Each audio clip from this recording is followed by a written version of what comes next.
इजाज़त है ज़िक्र शुरू किया जा सकता। मौज़ूए गुफ्तगू यकीनन मैं कल की तमहीदी मजलिस में आपके सामने बयान कर चुका हूँ कि हमारा इन मजालिस का मकसद जनाब सैयदा की उस तहरीक तक पहुँचना है, शहज़ादी के उस इनकलाब तक पहुँचना है जिसकी बानी रसूल की बेटी है, और वो शहज़ादी इस तहरीक की बानी है जिसकी वजह से आज तक इस्लाम ज़िंदा है।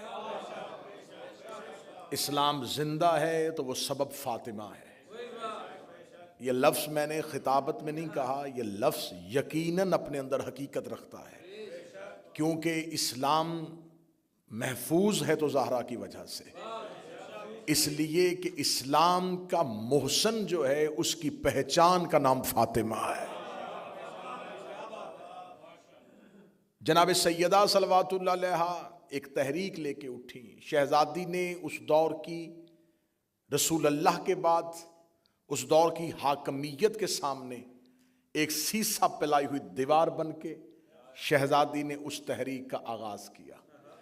ये उस शहजादी की आगाज करदा तहरीक थी जिसकी वजह से आज तक हक बातिल से खौफजदा नहीं हो रहा। ये जो आज लहजों में जुर्रत है, ये आज सारी जितनी भी शीयत है, या मैं ये कहूं कि आज इस्लाम में जो जुर्रत है, इस्लाम की रगों में जो ताकत है, उसके पीछे वो जनाब सैयदा का नस्बुलैन शामिल है। मेरी ये मजाल सिर्फ एक मसल किसी एक फ़िरके तक नहीं, बल्कि तमाम मकातब फ़िक्र जो रसूल अल्लाह से मोहब्बत करते हैं। हमारी मोहब्बतों का मरकज़ो महवर रसूल की ज़ात है। बादज़ रसूल जिसे रसूल मनवाए उसे हम मानेंगे, जिससे रसूल बचने का कहे उससे हम बचेंगे। कल की जो मजलिस गुजर गई उसमें मेरे साहबान, अगर आप जो कल हाजिर थे, मैंने आपके सामने इस्लाम का एक वो वाक़या, जो तारीख़ इस्लाम का वो वाक़या है जिस पे इस्लाम के किसी फ़िरके को कोई एतराज़ नहीं। ये बात जहन में रखिएगा कि मुअर्रिख़ीन वाक़यात लिखते हैं, नताइज बदलते हैं। देखिए, अखबार जो होती है, जो न्यूज़पेपर होता है, उसका मजहब नहीं होता। तारीख की जो हकीकत है वो एक अखबार की है। मौरख हम तक तारीख पहुंचा देता है। जो आज हो रहा है ये भी लिखा जा रहा है, इसे भी कल आने वाले पढ़ेंगे। मौरखीन ने हम तक वाक़यात पहुंचाए हैं लेकिन नताइज को बदला है। कल मैंने आपके सामने एक मुतनाज़े तरीन वाक़या पढ़ा कि रसूल अल्लाह ने एक लश्कर तरतीब दिया था।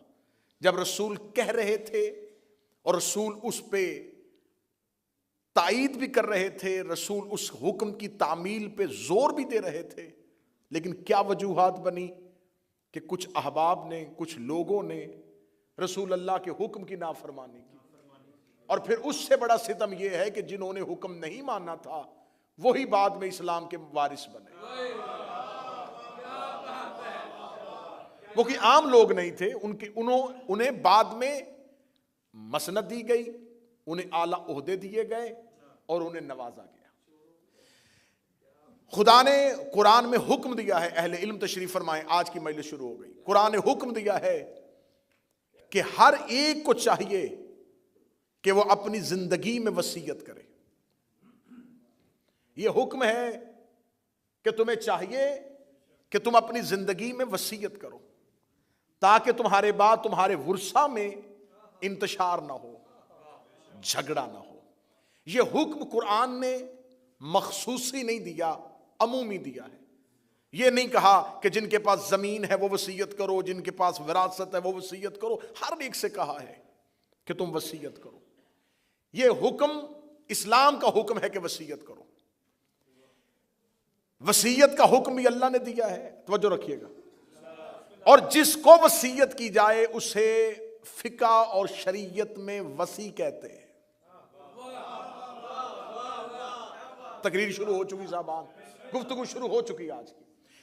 वसीयत जिसको की जाए उसे शरई जुबान में वसी कहते हैं। और अल्लाह का हुक्म है कि हर एक मुसलमान को चाहिए कि वसीयत करे। यानी कि अल्लाह कह रहा है कि हर मुसलमान को चाहिए कि वो अपनी जिंदगी में अपना वसी मुंतखब करे। जो करीब बैठो ये थोड़ी सहमत फरमा देना। खुदा चाहता है कि हर एक, बिस्मिल्लाह शब्द तशरीफ ले, खुदा चाहता है कि हर मुसलमान अपनी जिंदगी में वसीयत करे और अपना वसी मुंतखब करे। जिसको वसीयत की जाए उसे वसी मुंतखब करे। यह कैसे हो सकता है कि अल्लाह मुसलमान से चाहे कि वह अपनी जिंदगी में वसी मुंतखब करे, और जो अपने इशारों से इस्लाम फैलाए, जिसके लहजे का नाम कुरान हो, उसे खुदा वसी मुंतखब करने का हुक्म न दे। आज हमने तारीख के एक दूसरे मौजू की जानब जाना है, और आज मुझे आपके सामने 3 हदीसें पढ़नी है।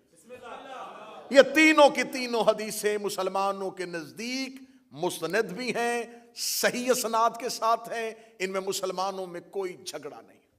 3 हदीसें पढ़ूंगा जी। पहली है हदीस किरतास, दूसरी है हदीस हौज, तीसरी है हदीस सकलैन। और अगला लुत्फ यह है कि तीनों हदीसों का ताल्लुक कहीं ना कहीं फातिमा के साथ।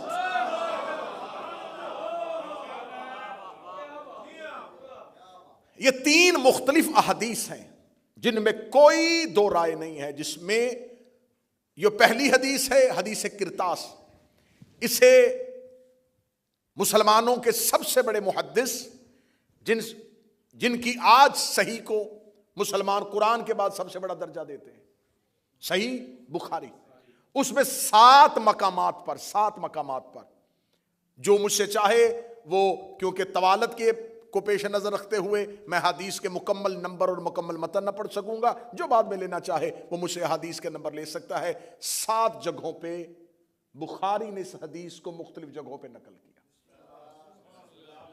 यह हदीस सिर्फ सही बुखारी में नहीं आई, इसे मुस्लिम ने लिखा, इसे तिरमिज़ी ने लिखा, बाद में बुखारी की शरह लिखने वालों में से सबसे बड़े शारे इब्न हजर अस्कलानी ने फतहुल बारी में लिखा, और फिर आज तक इस हदीस को अहले सुन्नत के अकाबरीन ने मौजू करार दिया है।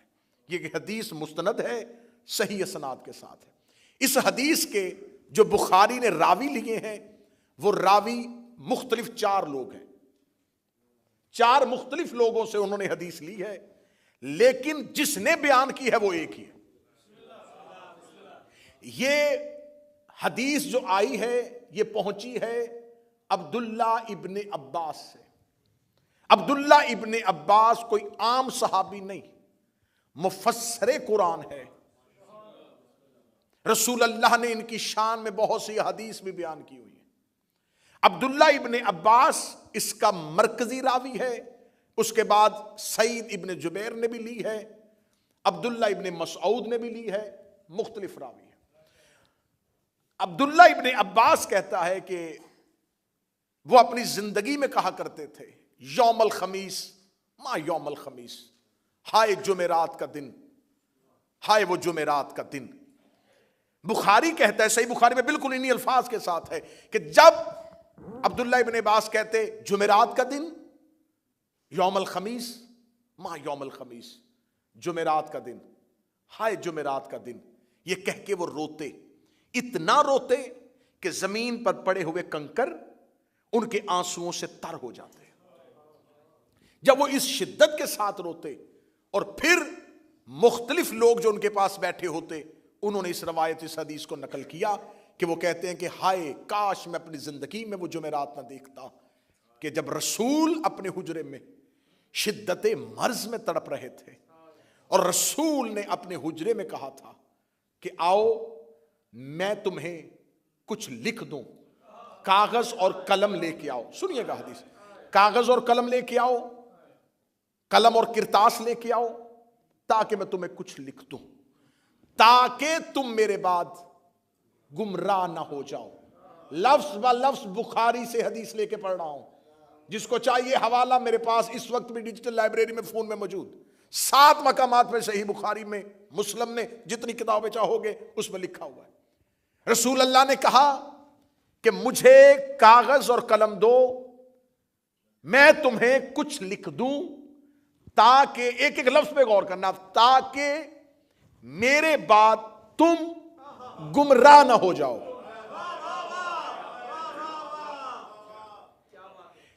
अब्दुल्ला इब्ने अब्बास कहता है कि जो ही रसूल ने यह लफ्ज कहा तो हुजरे में जो मौजूद लोग थे उनमें इख्तलाफ पैदा हो गया।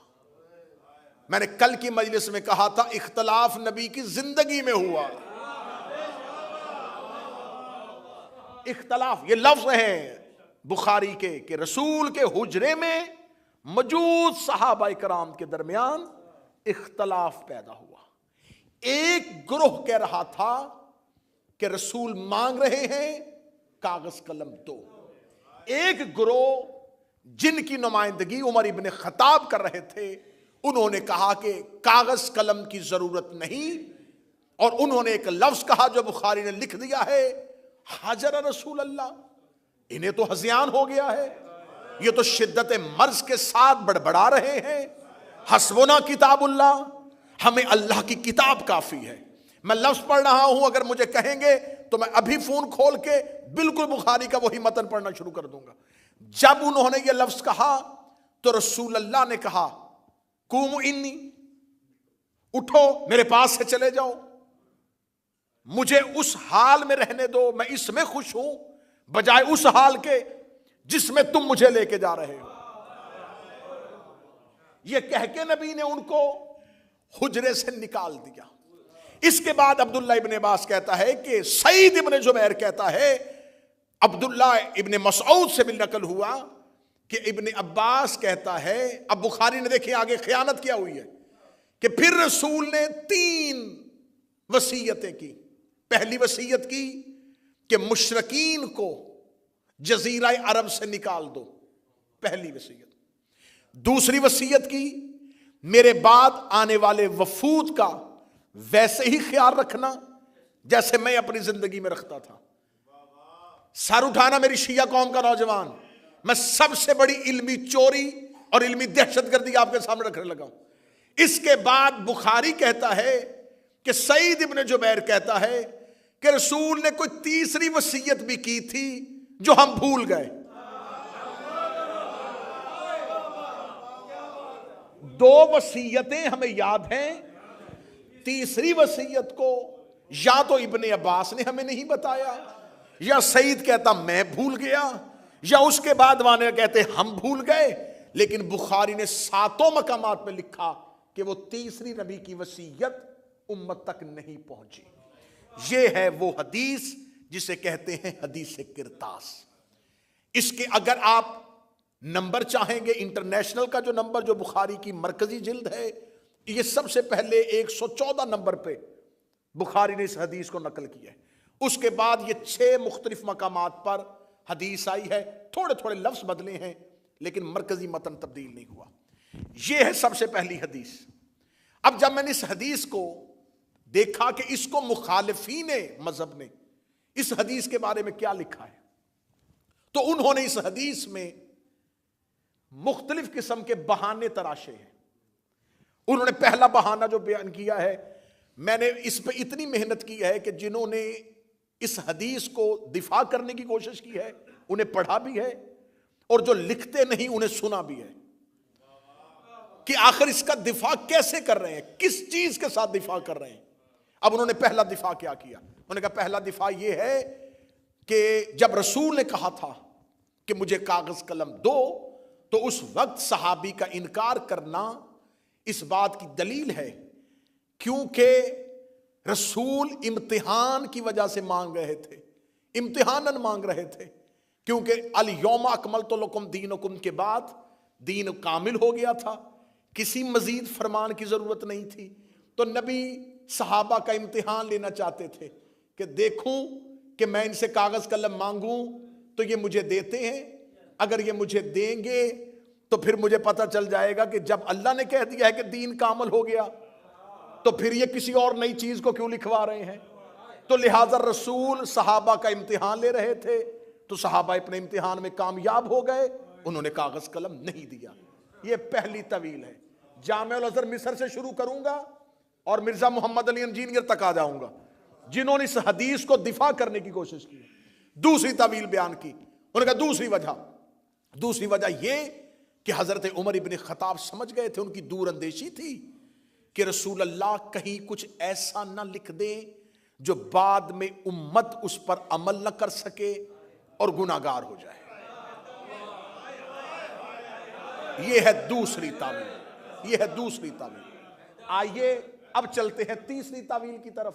मौजू पसंद है या नहीं पसंद है? तीसरी तावील की तरफ। तीसरा बहाना क्या किया उनका? तीसरा बहाना यह है कि जब रसूल कह रहे थे कि कागज कलम लाओ, और उस वक्त जो इनकार किया गया वो इस वजह से कि रसूल उस वक्त शदीद बीमार थे और सहाबा नबी से बहुत मोहब्बत करते थे। उन्हें खबर थी कि अगर नबी कुछ लिखेंगे तो नबी को लिखने में तकलीफ होगी, तो लिहाजा उन्होंने नबी को लिखने से मना किया। यह है तावीलें, यह है बहाने। मेरी आवाज सिर्फ हुसैनियत तक नहीं, दुनिया में फैलेगी।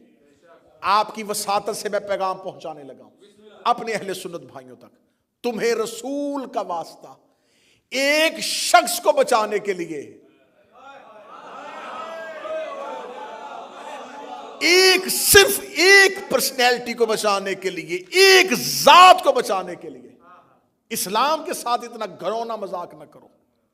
हकीकत का सामना करो, हकीकत को आंखों में आंखें डाल के कबूल करो। अब तुमने 4 तवीलें की जो तुम्हारे जामिल अजहर मिस्र से शुरू हुई और जेहलम में बैठे हुए मिर्जा मोहम्मद अली तक, उसने यही तवीलें पेश की, यही वजह थी, इसके अलावा कोई वजह नहीं थी। आओ एक एक तवील पे बात करते हैं। पहली तवील, तुमने कहा कि रसूल ने इम्तिहानन कहा था। जब रसूल ने इम्तिहानन कहा था तो जब सहाबा इम्तिहान में कामयाब हो गए तो रसूल ने बजाय मुबारक देने के हुजरे से क्यों निकाला?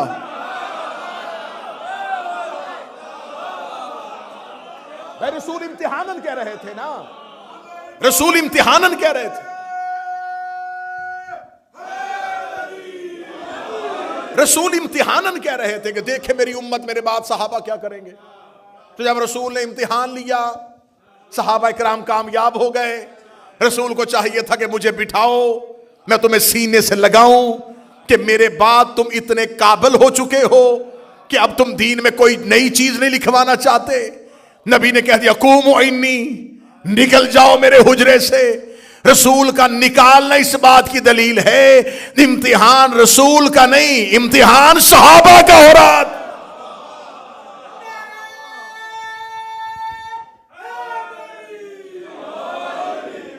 अब इस हदीस को, और मैं जब इसको इस पे पूरा तैयार कर रहा था कि इस हदीस को हमने कैसे दिफाई पोजीशन पे आके इसका सामना करना है, तो मुझे, मैं सबको सुन रहा था राजा, तो मुझे एक यूट्यूब पर स्कॉलर है मिर्जा मोहम्मद अली, उसने अपने इस हदीस पे बहस करते हुए किबला कहा कि ये वो हड्डी है हदीस किरतास जिसे न अहले सुन्नत निगल सकते हैं न उगल सकते हैं। उसका जो इसमें वीडियो है वो शुरू यहां से हुई है, शुरू ही यहां से हुई है। वो कहता है कि हदीस किरतास वो हड्डी है जिसे ना हम उगल सकते हैं ना हम निगल सकते हैं। इसमें बहुत अच्छी बात की मौला मोहम्मद इसहाक ने भी। उन्होंने कहा हाँ हदीस तो बड़ी पक्की है और ये मान लेना चाहिए अहले सुन्नत को कि उस दौर के अकाबरीन से गलती हो गई। मान ले, गलती मान ले, जान छुड़वाएं। बजाय गलती मानने के इतने नामाकूल बहाने क्यों कर रहे हो, इतने गैर माकूल बहाने क्यों कर रहे हो कि रसूल इम्तिहान ले रहे थे। अच्छा इस हदीस में क्या देखें, रसूल ने क्या कहा, इस हदीस को समझिए। नबी ने कहा मुझे कलम और कागज दो ताकि मैं तुम्हें कुछ लिख दूं, ताकि तुम मेरे बाद गुमराह ना होना। अब सुनना, मैं नतीजा देने लगा हूं, मैं जिक्र का लहू दे रहा हूं। ताकि तुम मेरे बाद गुमराह ना, ताकि तुम मेरे बाद गुमराह ना होना। इसका मतलब है कि रसूल ने कहा था, शर्त लगा दी थी, मशरूत कर दिया था कि अगर ना लिखवाओगे तो गुमराह हो जाओगे। ना ना ना, मुझे मजमे की ताई चाहिए। रसूल ने शर्त रख दी थी अगर ना लिखवाओगे तो गुमराह हो जाओगे। अब तुम्हारे पास 2 गलियां हैं, अपनी मर्जी से जिस मर्जी गली में चला जा। या तो मान के सहाबा ने लिखवा लिया था, अगर नहीं लिखवाया था तो नबी ने कहा था अगर नहीं लिखवाओगे तो गुमराह हो जाओगे।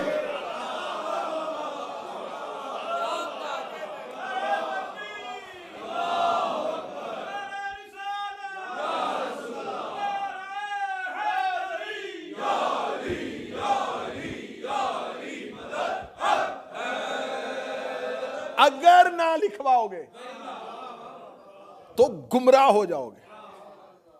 इसका मतलब है कि जो उस वक्त मौजूद थे, हाजिर थे, रसूल उन्हें कह रहे हैं अगर तुमने ना लिखवाया। नहीं नहीं, मैं कायनात में कायनात के सबसे बड़े नबी की हिकमत पढ़ रहा हूं।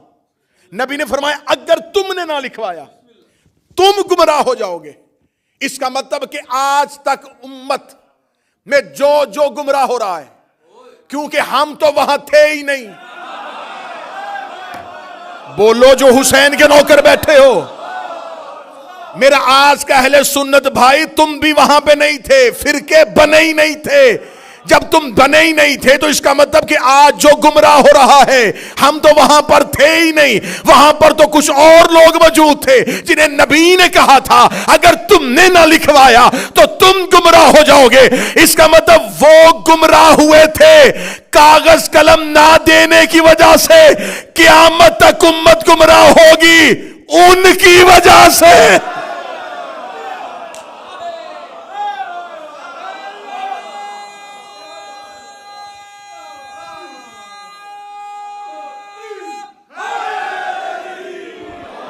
वो गुमराह हुए, वो गुमराह हुए,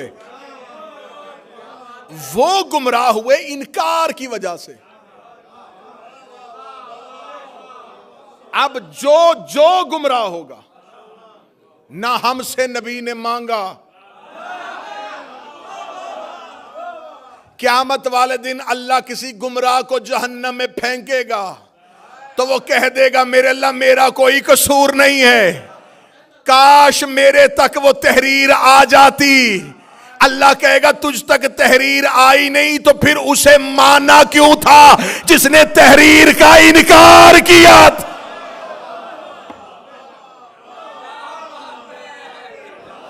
उम्मत गुमराह।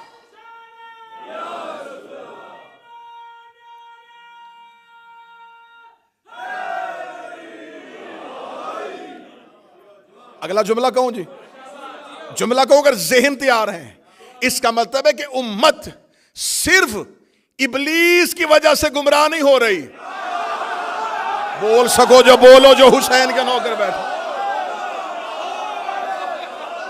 इसका मतलब है कि उम्मत सिर्फ शैतान की वजह से नहीं, उसका काम खत्म हो गया।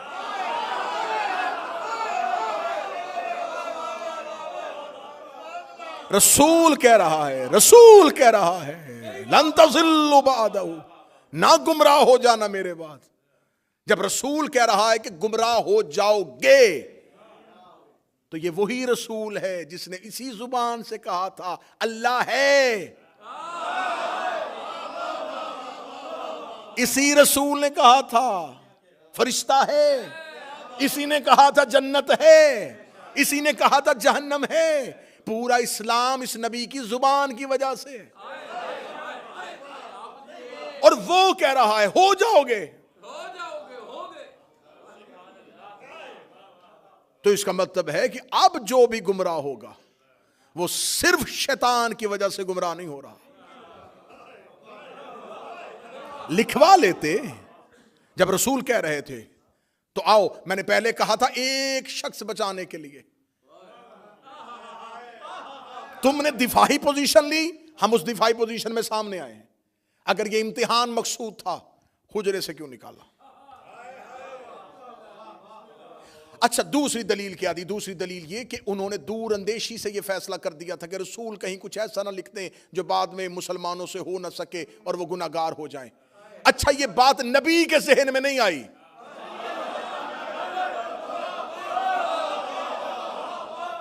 वो जो उम्मत की शफाअत करने वाला है, सहाबी पे वही नहीं होती, सहाबी पे अल्हाम भी नहीं होता। तो इसका मतलब जो बात हिकमत पैगंबर और तदब्बुर रसूल में नहीं थी, वो बात एक कदम आगे बढ़ के इन्होंने क्यों सोची? फिर तीसरी तवील बयान की कि मोहब्बत की वजह से रसूल कह रहे थे और ये समझ रहे थे कि रसूल को लिखने में तकलीफ होगी। आए कुरान से पूछें, कि मोहब्बत रसूल अपनी सोच की वजह से होती है या अताअत की वजह से होती है?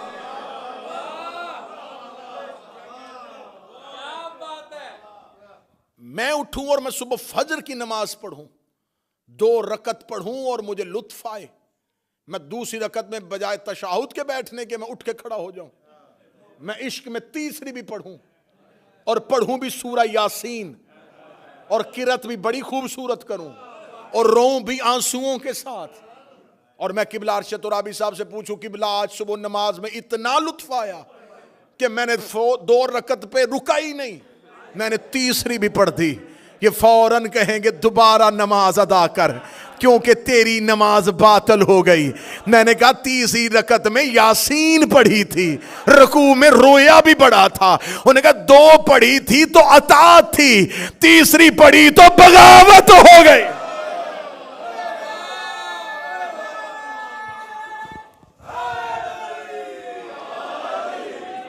अताअत है जो रसूल कहे वहीं तक रुक जाओ, इससे आगे ना जाओ। जब रसूल कह रहे थे 2 कागज कलम, तो फिर ये मोहब्बत कौन सी थी कि रसूल मांग रहे थे और वो मोहब्बत में दे नहीं रहे थे।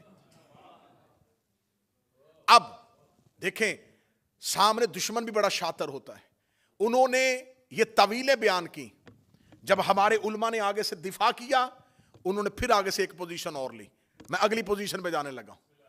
अब मैं अगले मोर्चों पे आ गया हूं। अब अगले मोर्चे पे हमला हम पे क्या हुआ? अच्छा, आप शियों को बड़ी तकलीफ हुई कि नहीं दिया उन्होंने कागज कलम, तो अली दे देते, अली दे देते।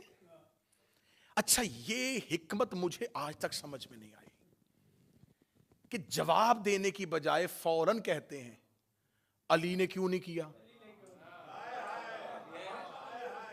अली ने तलवार क्यों नहीं उठाई, अली ने ये काम क्यों नहीं किया, अली ने ये काम क्यों नहीं किया। अच्छा, चले आए, कहते हैं जी कि उस वक्त एक तुर्क है बुखारी का, जिसमें उसने लिखा है कि उस वक्त हुजरे में सहाबा और अहले बैत, लेकिन जो हमारे मुहद्दिसीन ने बताया, उन्होंने कहा वो अहले बैत से मुराद अहले किसा नहीं, बल्कि अहले बैत से मुराद जो घर में लोग रहते थे वो उस वक्त हुजरे में मौजूद थे, उनमें अजवाज भी हो सकती हैं, और नबी की 2 बीवियों का वहां पर होना इस हदीस में जाहिर हो रहा है, क्योंकि इसकी अगली रवायत जो है, इसके आगे जो चलती है, उसमें बयान हो रहा है उन 2 नबी की बीवियों का वहां पर मौजूद होना। तो हमारे मुहद्दिसीन ने लिखा कि वो अगर घर वालों की वजह से है, यहां पर अली मौजूद नहीं है, चले मान लिया तुम कहते हो कि अली को दे देना चाहिए था। रसूल ने अगर अली से मांगा होता, सर नहीं हिलाइएगा, मैं दिफा कर रहा हूं तुम्हारे मजहब का, रसूल ने जब जब जहां जहां हुक्म दिया, अली का नाम लेके दिया, या अली खैबर में जाइए, या अली बिस्तर पे सोइए, या अली सूरह बरात की तबलीग के लिए जाइए। रसूल जब भी हुक्म अली को देते थे तो मुखातिब करके देते थे। यहां पर तो रसूल ने यह नहीं कहा ऐ अली मुझे कागज कलम दीजिए, कहते जी अच्छा अगर अली को नहीं दिया तो मौजूद तो थे ना, तो जब सब मौजूद थे तो इसका मतलब फिर अली को दे देना चाहिए था। अली का नाम नहीं लिया तो जिसका आप इनकार कर रहे हैं उसका भी नाम नहीं लिया, अच्छा उसका भी इनकार में नाम नहीं लिया। तो अब आया है खुद अपने ही जाल में सया कि जब रसूल ने इतने हुजरे में लोगों में किसी एक का नाम नहीं लिया था तो जवाब एक ने क्यों दिया?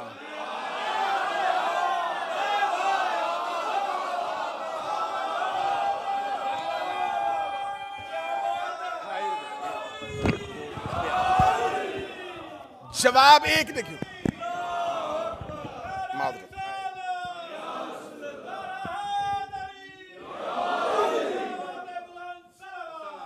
अल्लाहुम्मा सल्ले अला मोहम्मद।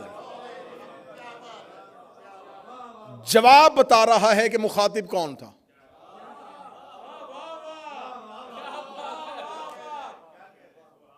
तो उन्होंने तो बोल के खुद साबित कर दिया। जब इतने लोग मौजूद थे, सारे चुप थे, तो जब उनका नाम ही नहीं लिया, तो जब अली चुप थे तो वो भी चुप रहते।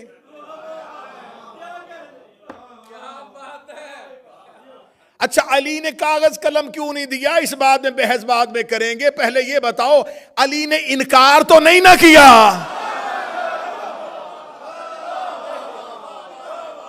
मौला अली ने माजल्ला नबी पे हज़यान की तोहमत तो नहीं लगाई, तो ये इनकार क्यों किया गया? दूसरी, एक और स्कॉलर उठा, उसने कहा देखें ये बात शिया जाकिरीन करते हैं और शिया उल्मा करते हैं, लेकिन उन्हें ये बताना चाहिए अपनी कौम को कि जब रसूल अल्लाह ये हुक्म दे रहे थे तो जब रसूल को पता था, आलिमुल गैब थे। शिया तो कहते हैं नबी के इल्म गैब के मानने वाले हैं, तो ये नबी के इल्म गैब के मोतकिद हैं, तो फिर इनको ये मानना चाहिए कि जब नबी को खबर थी कि मुझे कागज कलम नहीं देंगे तो नबी ने मांगा क्यों? ऐन आखिरी वक्त में नबी अपने आखिरी लम्हों में, आखिरी सांसों में क्यों वो चीज मांग रहे हैं जिसके बारे में नबी को अंदेशा भी हो कि ये मुझे इनकार करेंगे, उससे मुझे तकलीफ होगी, झगड़ा हो जाएगा, उम्मत गुरोहों का शिकार हो जाएगी, मजमा सारा चुप भी हो जाए, जहां मुझे बात पहुंचानी मैं वहां पहुंचाने लगा हूं। जब अल्लाह को पता था शैतान ने सजदा नहीं करना, उसने हुक्म दिया क्यों था?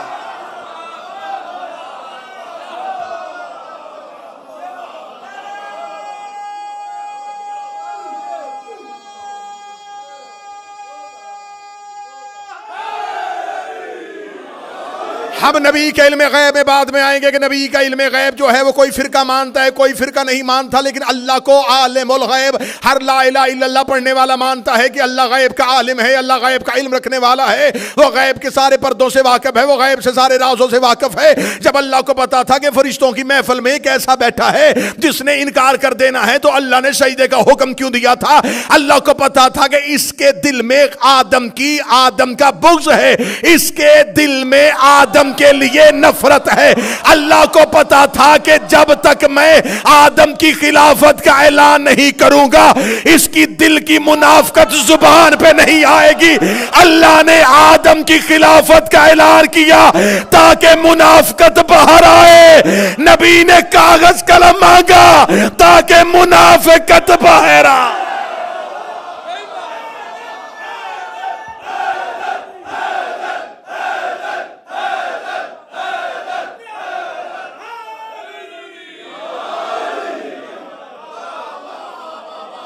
क्यों अल्लाह ने हुक्म दिया?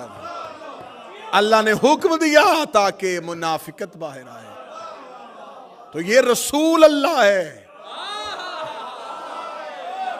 ये रसूल अल्लाह है, ये भी वही करता है जो अल्लाह करता है, बल्कि अल्लाह इससे वही करवाता है जो वो खुद करता।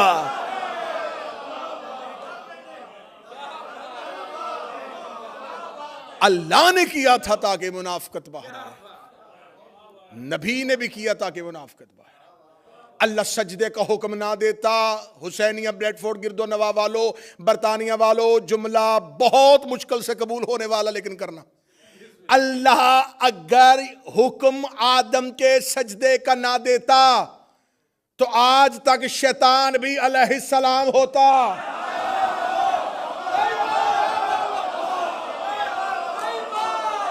मजमा खामोश हो गया, मैं जुमला कह गया, क्योंकि वो अलैहिस्सलामों में रहता था।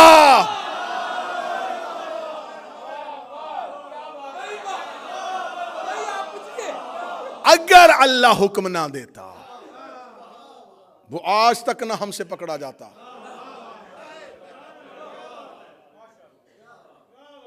अल्लाह ने हुक्म दिया ताकि अलैहिस्सलामों में एक लानतुल्लाह बाहर आए। तो ये तो तौहीद का मंशूर है, ये तो इलाही नस्बुलैन है, ये तो दस्तूर इलाही है कि वो मुजरम को हमेशा ऐसे ही पकड़ता है।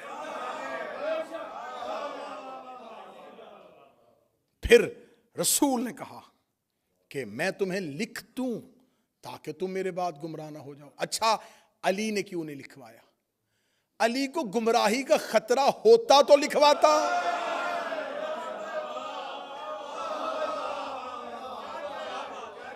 लिखवा लेते अली, तुम लिखो कुरान की हाशिए में कि अली को गुमराही का अंदेशा था। अली तो मासूम है। तो रसूल ने साथ ही कहा था कि वो लिखवाए जिसने बाद में गुमराह होना है। सर ना हलाना, जुबान से बोलना, मैं मेहनत करके पढ़ रहा हूं। तुम अली की बात करते हो, सलमान ने भी नहीं लिखवाया, अम्मार ने भी नहीं लिखवाया, मिकदाद ने भी नहीं लिखवाया। जब डॉक्टर नुस्खा लिखता है तो बीमार हाथ आगे करता है।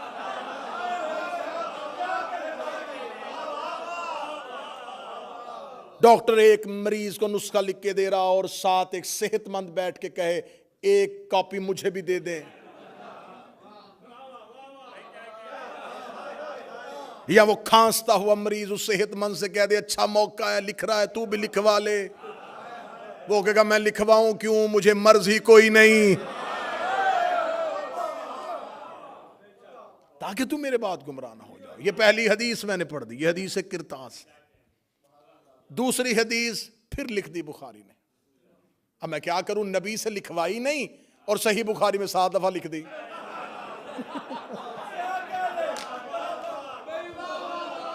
नबी से, किबला तुराबी साहब, नबी से एक बार नहीं लिखवाई।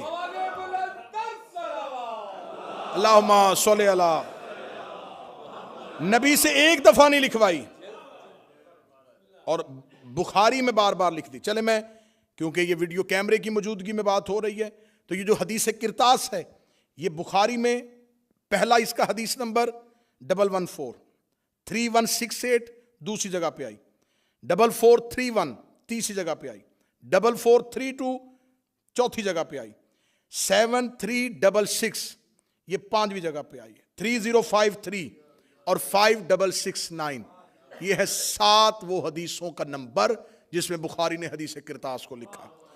अब मैं जो हदीस आपके सामने पढ़ने लगा हूं, इस हदीस को फिर बुखारी ने 6576 पहला नंबर, 2367 दूसरा नंबर, 6582 तीसरा नंबर, 6585 6586 पे भी यही, 6587 पे भी यही, 7048 पे भी यही, 7049 पे भी यही और 7051 पे भी यही। ये अगली हदीस में मैं पढ़ने लगा हूं। पहली उतर गई जी, क्या बात है, बेहतरीन उतरी, क्या बात। रसूल ने कहा लिख दें, उन्होंने कहा हमें नहीं लिखवाना, क्यों, हस्बुना किताबुल्लाह, हमें अल्लाह की किताब काफी। रसूल ने एक हदीस कही है, इन्नी तारिकुन फिकुम सकलैन, मैं तुम्हारे दरमियान 2 चीजें छोड़ के जा, किताबुल्लाह व इतरती अहले, एक अल्लाह की किताब और एक मेरी इतरत। इस हदीस को बदला नहीं, रसूल ने कहा मैं कुरान छोड़ के जा रहा हूं और सुन्नत छोड़ के जा रहा हूं। अच्छा, रसूल चीजें 2 छोड़ के जा रहे, कुरान और सुन्नत, और जो हुजरे में शख्स खड़ा है वो कह रहा है हमें सिर्फ कुरान चाहिए।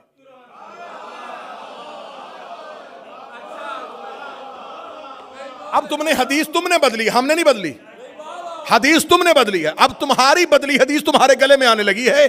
तुमने कहा नबी 2 चीजें छोड़ के गए, एक कुरान और एक सुन्नत। ये हदीस भी तुम्हारी है और जो हुजरे में बोल रहा है वो भी तुम्हारा है। वो कह रहा है हमें सिर्फ कुरान चाहिए। अब सर नहीं, मुझे मजमे की जुबान से ताई चाहिए। जब उसने कह दिया था हमें सिर्फ कुरान काफी है, तो तुम्हारा फिरका अहले कुरान होना चाहिए था, अहले सुन्नत नहीं होना चाहिए।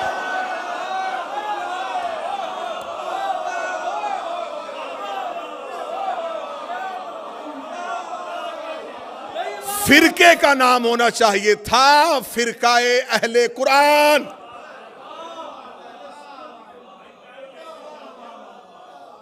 क्योंकि सिर्फ कुरान काफी है, हमें सिर्फ कुरान काफी है। फिर आज मेरा अहले सुन्नत भाई जो इस मजमे में मौजूद है, या जो जहां जहां सुनेगा, आज के बाद या उस शख्स को मानना या हदीस मानना, 2 नंबरी मजहब में तो ना करो कि उसे भी मानो जो कह रहा है कि कुरान काफी है, फिर बाद में हदीस को भी मानो। अगर हदीसें पढ़नी है तो फिर उसे छोड़ो, अगर उसकी फर्माबरदारी करनी है, उसे मानना है, उस पर यकीन रखना है, फिर अहादीस का इनकार करो। क्योंकि उसने मजमा आम में कहा है कि हस्बुना किताबुल्लाह, हमें अल्लाह की किताब काफी है। दूसरी हदीस मैंने फिर उसके जो सारे नंबर नोट करवा दिए, ये हदीस फिर बुखारी में आ गई। इस हदीस को कहा जाता है इमरान भाई हदीस से हौज, 2 इमरान इकट्ठे, और तज़किरा आले इमरान का। दूसरी जगह पे हदीस आई, हदीस हौस। इस हदीस के 4 तुर्क हैं, 5 रावी हैं, मुख्तलिफ असनाद के साथ इसको नकल किया गया। इसमें लिखा गया कि रसूल अल्लाह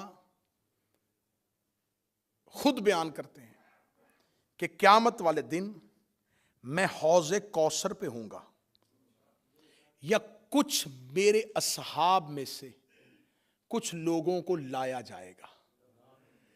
जो ही वो मेरे करीब आने लगेंगे तो फरिश्ते उनको हौज़े कौसर से ऐसे हटाएंगे जैसे अजनबी ऊंट को खेत से निकाला जाता है। वो उन्हें हटाएंगे, धक्के मार के हटाएंगे। एक अजनबी ऊंट, ये अरब की मिसाल है कि एक चरता हुआ ऊंट किसी के खेत में चला जाए तो वो प्लीज कह के तो नहीं उसे निकालेगा। उस किसान को कितनी तकलीफ होगी जिसकी फसल को एक आवारा ऊंट आ जाए। अब मैं नहीं बयान कर सकता कि क़यामत वाले दिन क्या होगा, बस तुम अपने जहन में अपने मुआशरे की मिसाल रख दो कि जैसे वो निकालता है ऐसे फरिश्ते उन्हें हटाएंगे, पीछे कर देंगे हौज़े कौसर से। और नबी कहेंगे मेरे अल्लाह ये मेरे असहाब हैं। हदीस में लफ्ज असहाब आया, मेरे पास मौजूद। रसूल कहेंगे मेरे अल्लाह ये मेरे असहाब हैं, या फरिश्ते कहेंगे या रसूल अल्लाह इन्होंने तेरे बाद तेरे दीन को बदल दिया था और गुमराह हो गए थे। बोलो जो अली के नौकर बैठे हो, जो हुसैन के अज़ादार बैठे हो। इन्होंने तेरे बाद तेरे दीन को बदल दिया था और गुमराह हो गए थे। ये कहां से हटाए जाएंगे? हौज़े कौसर से। या रसूल अल्लाह, अगर आपने, और यहां पर लफ्ज आया है कि मेरे असहाब में से, शुक्र है कि हदीस लिखने वालों ने असहाब लिख दिया है। ये इस इल्मी जुर्रत को सलाम करना चाहिए कि यहां असहाब लिख दिया है कि मेरे असहाब में से कुछ लोग आएंगे जिनको हटा दिया जाएगा। इन्हें तूबा से नहीं फरिश्तों ने हटाया, फरिश्ते पहुंचाते पहुंचाते इन्हें हौज़े कौसर तक ले आए। जब इनको हटाना ही था तो फरिश्ते तो मासूम हैं, इन्हें महशर की अदालत में पहले ही हटा देते। वहां नहीं हटाया, तूबा पे नहीं हटाया, जहां नामा इमाल तुड़ रहे थे वहां नहीं उठाया। हौज़े कौसर आखिरी चेक पोस्ट है जन्नत के बाहर।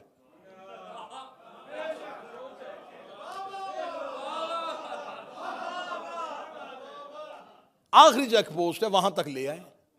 जब वहां पहुंच गए तो फिर आराम से भी नहीं हटाया, फिर धक्के मार के हटाया। तो मेरे लग इनको हटाना ही था, इनको पहली मंजिल से हटाता, दूसरी मंजिल से हटाता, तीसरी मंजिल से हटाता, इन्हें हौज़े कौसर तक क्यों लेके आया? नबी ने कहा था इन्नी तारिकुन फीकुम अस्सक़लैन, मैं तुम्हारे दरमियान 2 करां कदर चीजें छोड़ के जा रहा हूं। एक अल्लाह की किताब, दूसरी मेरी अहले बैत। इनके साथ मुतमस्सिक रहना, इन्हें पकड़े रखना, ये तुम्हें हौज़े कौसर तक ले आएंगे। हाय हाय हाय हाय। इसका मतलब है कि हौज़े कौसर तक कुरान भी आ गया, अहले बैत भी आ गए और ये लोग भी आ गए। जब ये लोग हौज़े कौसर में पहुंचे तो कुरान भी वही खड़ा था, अहले बैत भी वही खड़े थे। जब कुरान और अहले बैत को देखा, फरिश्तों ने इन्हें फौरन हटाना शुरू कर दिया। मेरे लब धक्के मार के क्यों हटाया? फरमाया इसलिए कि अल्लाह कुरान में वादा कर चुका है, इन्नमा युरीदुल्लाहु लियुज़हिबा अन्कुम अर्रिज्सा। अहले बैत, अल्लाह तुमसे हर रिजस को दूर हटा।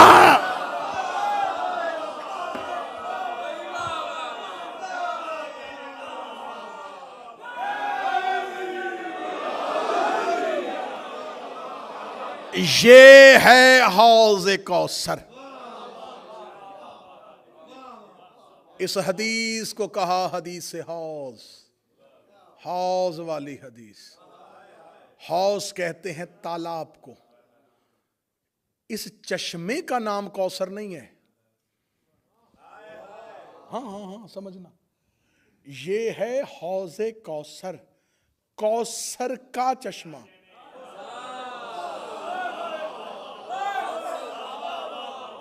इसका अपना नाम कौसर नहीं।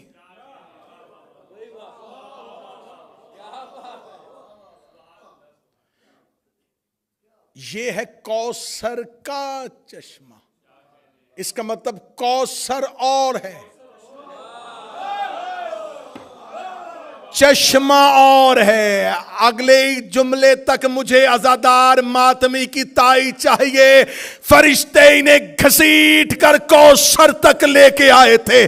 खुदा कुरान में कहता इन्ना आतैना कल कौसर, मेरा मोहम्मद हमने तुम्हें कौसर अता की है। आइमाए अहले बैत ने कहा कौसर से मुराद है हमारी दादी ज़हरा। इसका मतलब ये है ज़हरा का चश्मा, ये है ज़हरा का चश्मा। बंदे ज़हरा के चश्मे से हटाए इसलिए गए कि मोहब्बत नबी का दावा करते थे, दुश्मनी ज़हरा से करते थे।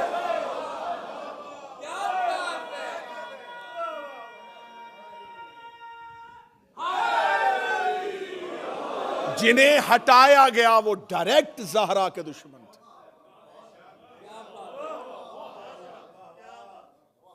अगली सतर भी तुम्हारा ही हक बनता है, तुम्हें हदिया की जाए। हौज़े कौसर पे जो ड्यूटी करेंगे, हौज़े कौसर पे नबी मौजूद होंगे। अली साकिये कौसर है।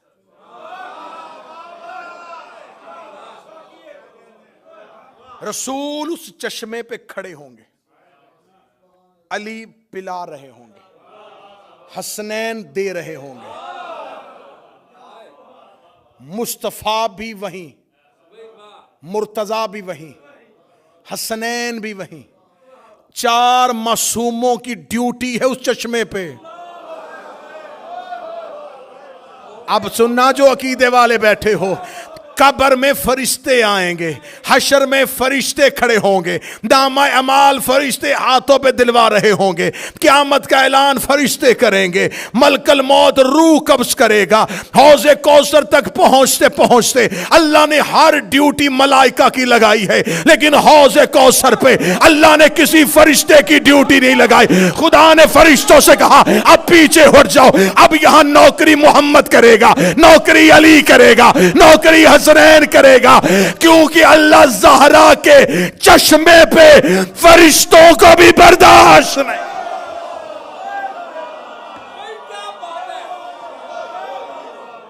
अल्लाह ज़हरा के चश्मे,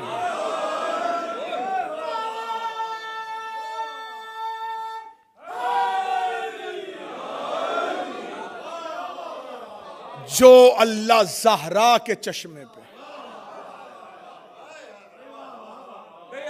किसी फरिश्ते को बर्दाश्त नहीं करता, वो ज़हरा की जगीर पे, ज़हरा के हक पे, जो ज़हरा के चश्मे पे किसी मलक के मुकर्रब को नहीं आने देता, वो ज़हरा के दरवाजे पे आग लगती देख रहा।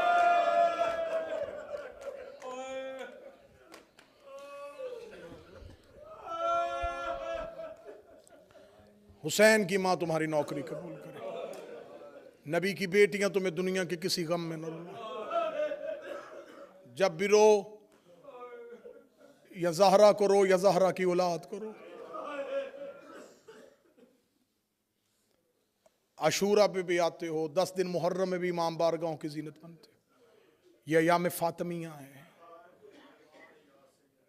यह ज़हरा की शहादत की पहली रवायात की तारीखें हैं, क्योंकि किसी को नहीं पता कि कितने दिन जिंदा रही है।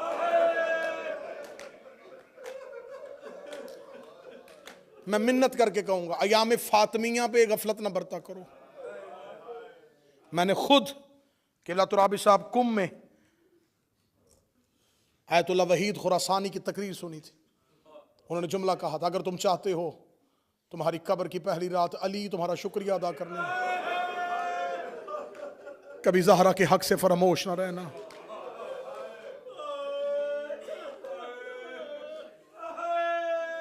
हर पुरसा लेने ज़हरा जाती है,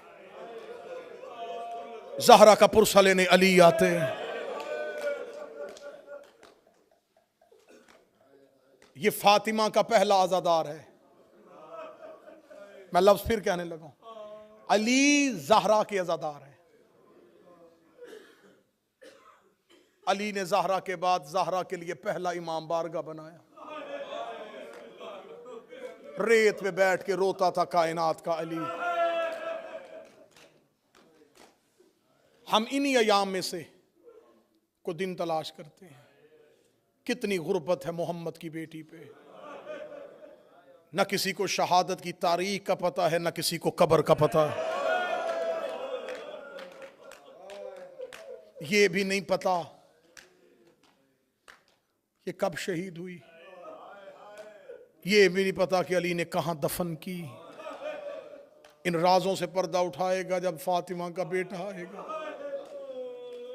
मैं मिन्नत करके कहूंगा, अयाम फातिमिया को तर्क ना किया करो। कोशिश करो इन मजलिसों की, ये नहीं कि सिर्फ यहां, जहां जहां अयाम फातिमिया की मजलिसें हो, ज़हरा की मजलिस पे जरूर जाया करो। इसलिए कि ये हर मजलिस में सबसे पहले आती है। जहां तुम हुसैन की मजलिस पूरा साल करवाते हो, ये बीबी सबसे पहले आती है। इसकी मजलिस पे सारे आते हैं। इसकी शहादत करबला की शहादत से बड़ी शहादत है। जिसका जुमला है अल्लाह उसी को अजर दे। मैं मिंबर से अयाम फातिमिया का मुसाहिब पढ़ते हुए जुमला पढ़ने लगा हूं, अशूरा से ज्यादा दुख है फातिमा के मुसाहिब में। जिसके हिस्से का गम हुआ वो सीने पे हाथ मार लेगा। आप कहेंगे अशूरा कहां? जहां एक बीबी शहीद हुई, वहां हुसैन के घर से 72 जनाजे निकले। एक ही फर्क पढ़ूंगा, अगला फर्क ना मैं पढ़ सकता हूं ना तुम सुन सकते हो।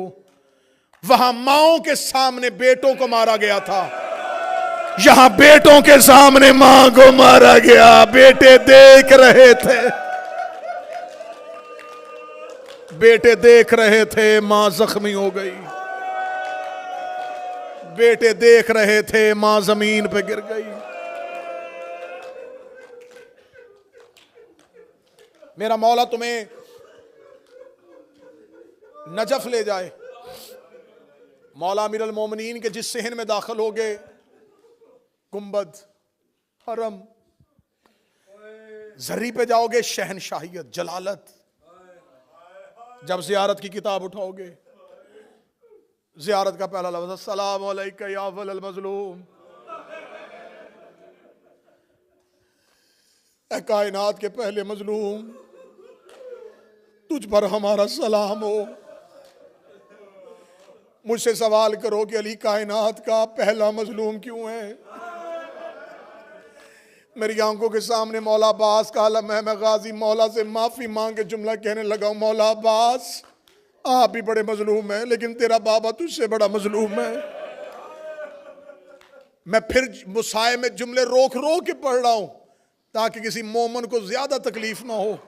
मैंने लफ्ज कहा है कि अब्बास से बड़े मजलूम थे अली, अब्बास से बड़े मजलूम थे अली, अब्बास से बड़े साबर थे अली, अब्बास से ज्यादा मजलूम थे अली। मुझसे सदर अगली सुनना और घर तक मातम करना। सकीना को तमाचा अब्बास के जाने के बाद लगा था। सकीना को तमाचा अब्बास की जिंदगी में नहीं लगा था। अली जिंदा थे, ज़हरा का हाथ चेहरे पे आ गया, रोग के दिया अली मेरा रुखसार जख्मी। अजरो कमल अल्लाह, अजरो कमल अल्लाह। मौला तुम सबकी दुआएं कबूल करे। अल्लाह उस बीमार को सेहत दे। रोते भी आओ, दुआएं मांगते आओ। अली जिंदा थे, जिंदा थे अली। या ज़हरा का हाथ चेहरे पे, बीबी का हाथ पहलू पे। कितने दिन जिंदा रही किसी को नहीं पता, 30, 75, 90। मैं इस पे बहस ही नहीं करूंगा कि कौन सी रवायत ज्यादा बेहतर है। हमने तो सिर्फ रोना है। हम रोने के लिए एक ही बात पे रो लेते हैं, जितने दिन भी जिंदा रही है, रही रोती है।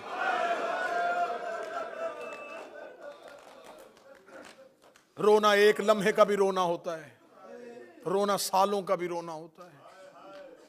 बाबा के बाद चुप नहीं हुई।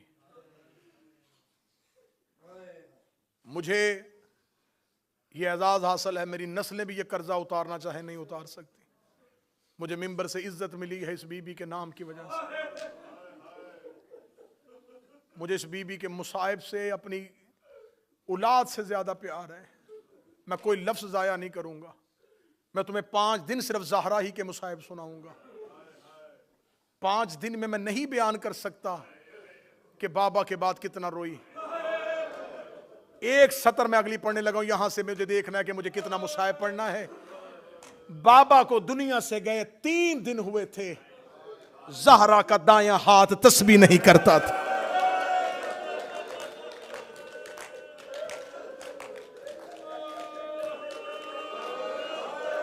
बीबी दाएं हाथ से तस्बीह नहीं करती थी।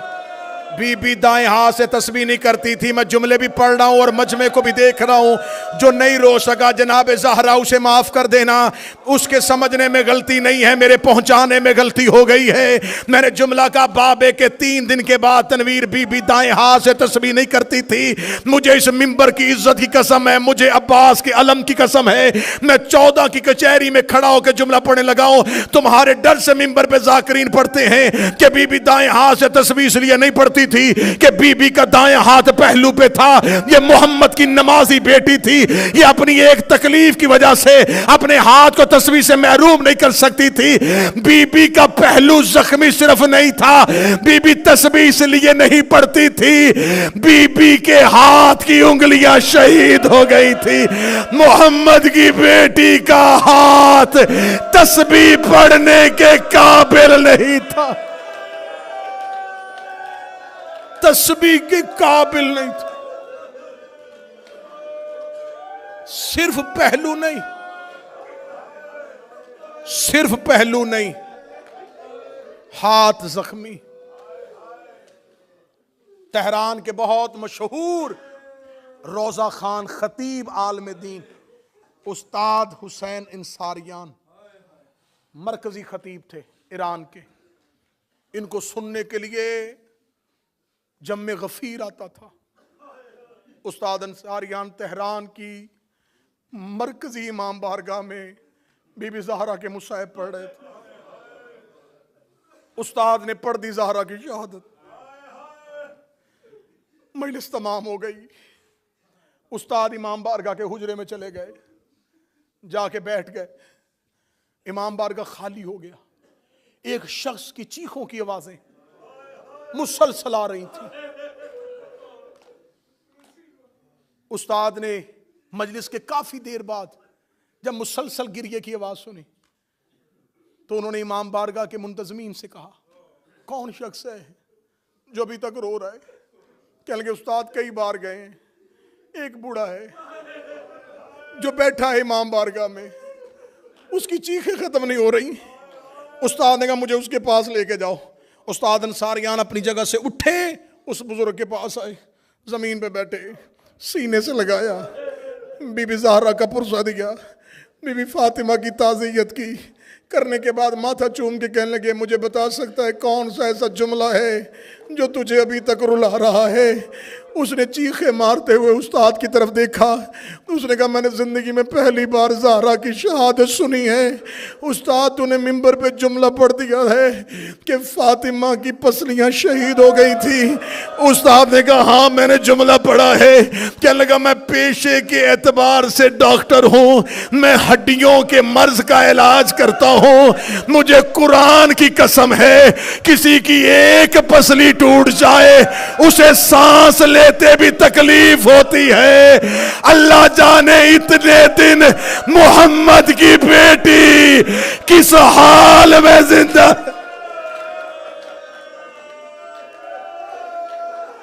इतने दिन जिंदा रही, जिसकी पसलियां टूटी हों उससे तो सांस भी नहीं लिया जाता। इतने दिन जिंदा कैसे रही? कितनी तकलीफ में रही मोहम्मद की बेटी, कितनी तकलीफ में रही मोहम्मद की बेटी। तुम्हारे चीखों की शोर, तुम्हारे गिरिए की आवाज ने मुझे जुमला पूरा न पढ़ने दिया।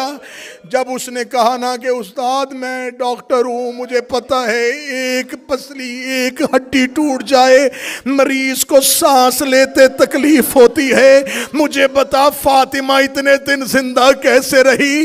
हुसैन अंसारिया ने उसके गले में बाहें डाली। उस्ताद चीख मार के रो के कहने लगे, पूरी रवायत आप पढ़ देता हूं। हर रोज बाबे की कब्र पे जाके रो के कहती, बाबा मैं मरना चाहती हूं, बाबा अब मैं जिंदा नहीं रहना चाहती, बाबा तेरी ज़हरा बड़ी जख्मी हो।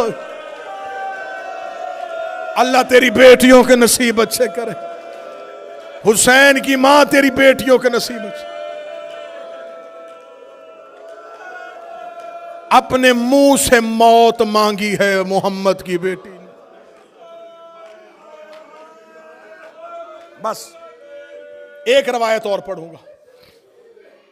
मौला अमीरुल मोमिनीन कभी कभी मिंबर पे बैठे हुए ज़हरा के बाद अपने हाथों को देखते रोना शुरू कर देते।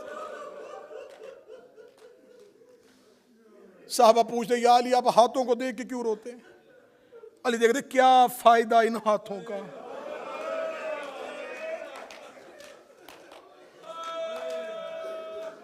ज़हरा जख्मी चली गई।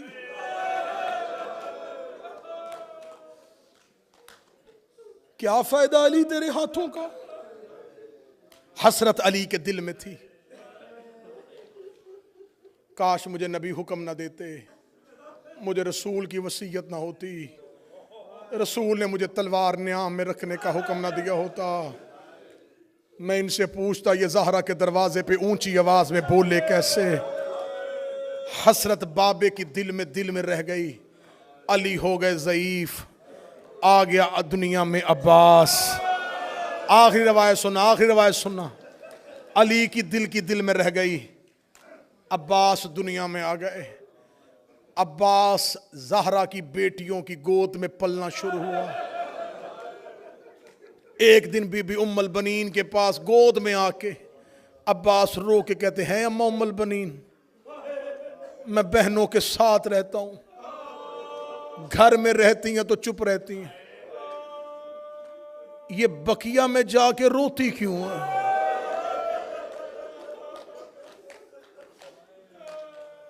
अम्मा उम्मुल बनीन मुझे बता, मेरी आका ज़ादी को किसने मारा था? बीबी उम्मुल बनीन अब्बास के सवालों पे रोती थी। रो के मां का दामन थाम के कहता, अम्मा आपसे इसलिए पूछता हूं, यह जुमला मैं अपने सरदार हुसैन से नहीं पूछ सकता, मुझे आका हसन से डर लगता है, मैं अली की बेटियों से नहीं पूछ सकता। अम्मा मुझे बता, हमारी आकाज़ादी को किसने मारा था? एक दिन उम्मुल बनीन ने सुना दी अब्बास को ज़हरा की शहादत। ये रवायत मैं बड़ी कम मिंबर पे पढ़ता हूं। अब्बास ने सुन ली ज़हरा की शहादत।